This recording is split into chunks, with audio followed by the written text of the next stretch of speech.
Inintay ko na kayo kasi baka walang maghatid kay Miss Faye. Hindi, ako na maghahatid sa kanya. Ay, hindi na may driver ako. Kaibigan mo pala yung si Jem? Oo. Nakakalungkot nga na nagmahal lang naman siya tapos ganun pa yung nangyari sa kanya. By the way, salamat pala kanina. Alam mo, tama naman rin yung sinabi niya eh. Pipili ka ng boyfriend mo, dapat yung matino. Yung matagal lang nandyan para sa'yo. Actually, hindi rin naman assurance na matagal mo nakilala yung isang tao. Minsan nga, yung mga taong kakakilala mo pa lang, yun yung mas better. Lalo na kung matino, kuwapo, at higit sa lahat, maganda yung estado sa buhay.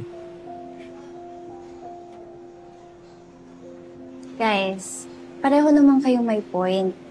Pero wala pa naman sa isip ko yan sa ngayon. Saka ang importante sa akin, approve ng daddy ko.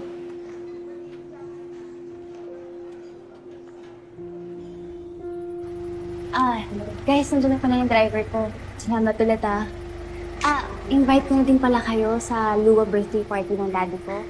Alan, if free ka, punta ka din Sure, free ako. Sige. Thank you. Bye-bye. Hatid na kita!